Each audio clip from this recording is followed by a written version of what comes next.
Welcome, my name's Dart, And I'm Jerry. and today we're going to be talking about how to get around China without speaking any Chinese. So, Jerry, what's that one thing that you can do without speaking any Chinese? Count.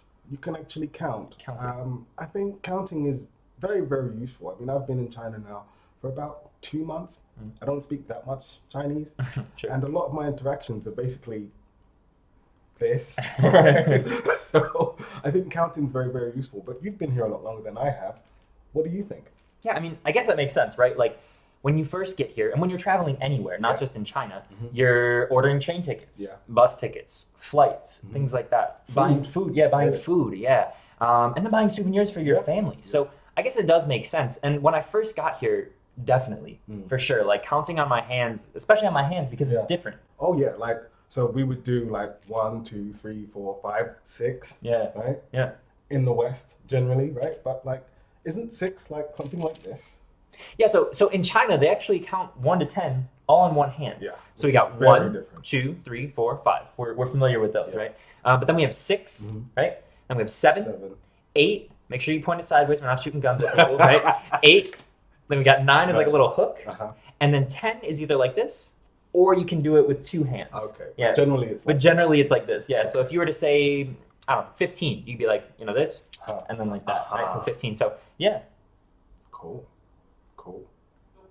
I think it's something that seems like it can be confusing at first. Oh, right? yeah, very Because when somebody's walking up to you, you're like, you just want to ask how much this is, and they're like, And then- Shabbat, and you're like, what is this? What What? does this mean, right? It's like sh, which is 10, Yeah. and then this is 8. But if you know that this is 8, you can quickly identify. Yeah. Oh, he's saying 18. Yeah. Okay, that makes sense. Yeah. Yeah. With you. Yeah, and it's been that way for me. So at my local corner shop, for example, right? The lady that runs it, she has a calculator. Okay. She puts everything in the calculator. Yeah. Which is quite useful. And it's also important to note that you also have other things available to you. Yeah. Like body language. So sometimes if you're not sure, they will count it out. Mm. Right? So the first few times I went in there and I asked like, how much is it? It was like, that was it, meaning 5. Right? Sure. And that was it. So Yeah. you have that too. And then if you're really, really struggling, Mhm. and I mean if you're really struggling, Mm. you also have your smartphone. That's true. Honestly, traveling anywhere in the world, I can't imagine it's just China, but anywhere in the world nowadays, I mean, there's loads of translation apps. Yeah. And especially if you're talking to people who have been there before, they'll know what are the best ones to use. Yeah. For us, I think it's nice to know that while Google may be blocked, you can download Google Translate, the Chinese dictionary. Yeah. And it's probably one of the best free resources for translating full sentences and things like Yeah. that. And there's a couple mini apps that you can get within WeChat as well. That's You true. can Well, use. I think first we have to talk about what is WeChat. Oh, man. WeChat is the single greatest app ever. Mostly because you can literally do everything. And when Yeah, I say that's true. everything, I mean everything. That's true. So I mean, you within can WeChat. what? You can send messages. Yep. You can pay for things on your Mhm. phone. You can order movie tickets. You can Yep. order your food to your house. There's actually a translation feature Mhm. within the app, Which is even better. which is even better. So if you add someone on WeChat, you can translate right on your phone. Yeah. So this is a really great resource when you again have no Chinese. Mhm. Maybe the counting on your hands doesn't work at that point yet. Then you can pull out the smartphone. Yeah. Yeah. But I think, the most important thing, especially for me, to have the smartphone as a last resort. Right? Yeah. So try to interact with people. If you're counting, again, like use your counting, Yeah. use your hands, Yeah. right? And then if you're really struggling or you're asking for something very, very specific, Yeah. then use your smartphone. In addition, here are a number of other useful apps. However, some of them may require a Chinese working visa and bank account in order to use fully. What are some other resources you have before you have any Chinese? So we talked about counting, Mhm. we talked about using your smartphone and body language. What else can we do? Well, if you have Chinese friends, you can ask your Chinese friends. That's really true. And that's a really great one because a lot of times they'll probably bring you some cultural insight too. Oh, yeah. And when you learn those things, it's when you appreciate the culture and the language more, Yeah. honestly. Yeah. It's absolutely huge. Like, for example, if we were to go out to dinner, Yeah. right, I'd get you to order Yeah. Mostly because you speak a lot more Chinese than I do. Sure. And of course, you're more embedded in the culture, right? So Yeah. there might be certain things that I might do, like placing my chopsticks in a certain way or in a certain place Yeah. where it's like, you're not really supposed to do that. Yeah. And that's the way you learn it. And then the next thing is like teaching your friends. Oh, yeah. Right? When you can learn from each other, other foreigners, Mhm. if you're traveling in China or wherever. yeah, learning from your friends and teaching each other. One thing that I like to teach new teachers when they first get here is this card game called Guandan. You didn't teach me Guandan. Well, I guess we'll have to get to that.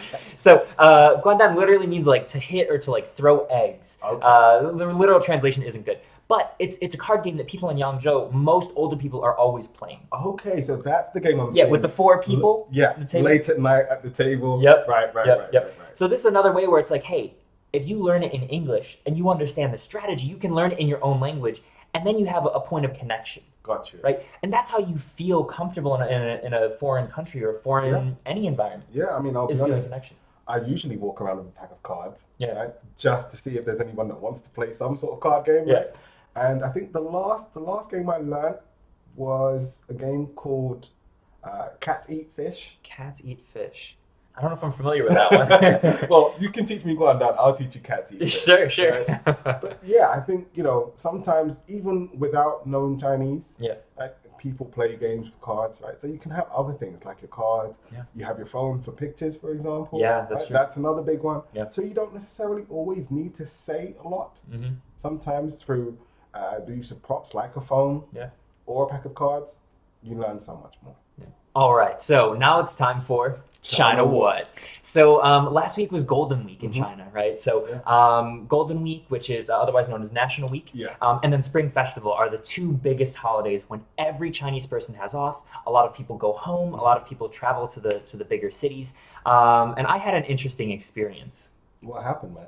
So we went to Hangzhou, which is one of the tier 1 cities like Shanghai or Beijing, but it's a newer tier 1 city, so it's set up a little bit differently. Okay. Anyway, I was traveling there, and I like bicycling. I like cycling, so I brought my bike. As you right, as I do, right? But on the way back, the security guard wouldn't let me bring my bike. What? So like I was going through the security check, Yeah. and he stopped us and said, "I can't bring my bike." Has this happened to you before? No, it hasn't. And it was weird because again, I brought it Yeah. on the train on the way here. No problem. No problems. No security guard telling you can't bring it. No, they said if it fits in the thing, you're good. Okay. And I said, all right, great. But this is something about traveling in China during the holidays. Got you. When you travel during the holidays, there's more security, there's more people, there's more things going on because there's so many people in China and so many people traveling, right? So this is something you need to be conscious of. I would recommend if you're coming during a Chinese holiday, don't go to one of the big cities, No. right? And that's something that it's not a good time to see them. You want to see them, when there aren't a lot of people there because that's when you get to do the most. It's better to either go outside of China, right? If you're in China, you can go to Japan or Singapore or any of the other Thailand, yeah, any of the other Asian countries are going to be great. But there's just too many people Got you. in China. Got you. Yeah, especially during So those weeks. what happened with your bike, man? Well, so I had to ship it back from Hangzhou. So there's a thing called a Kuaidi, which is like an express delivery. Got you. It only cost me honestly about like $30, which isn't really that much. No, not if you're looking at it in dollars and what you're actually shipping. Yeah, and it was overnight.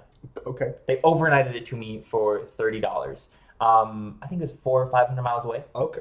See, no, that's not bad. No, that's not bad at all. It's not bad. So there are ways around things. And actually, I had a Chinese friend help me. We were calling different delivery service Gotcha. guys. So it was a great opportunity where, again, I used my resources, knew what we had, and it worked out.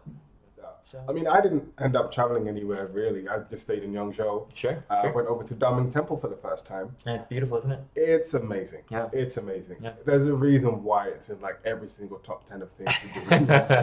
And I went, and obviously with it being National Week, right? So many people, but it was beautiful. Yeah. It really was beautiful. And I think the best way for me to tell everyone about it, even to tell you about it, and you've been there several times, right? But go yourself. Yeah. That's the best way. Go yourself, experience it, you'll understand what I mean. Yeah. Fair enough. Okay, well, everyone, thank you very much for watching. Yeah. If you've enjoyed this video or it helped you in any way conquering a fear of traveling or doing anything, please give this video a like. Do that. Leave a comment down below. I mean, did you guys do any traveling? Did you go anywhere? What did you see this week? Let us know in the comments down below. Was there anything that you thought would have been better for a #1 thing in China without any Chinese? Drop that in the comments too. Yeah, please. Yeah. And finally, if you're interested in more videos on how to go through China, how to do things, our top 10s, frequently asked questions, and just living in China. Yeah, tips from the inside. Please subscribe for more videos weekly. Yeah, and make sure you turn on notifications so you don't miss any of the videos. That's right. All right. Have a great day, everyone. Take care, everyone.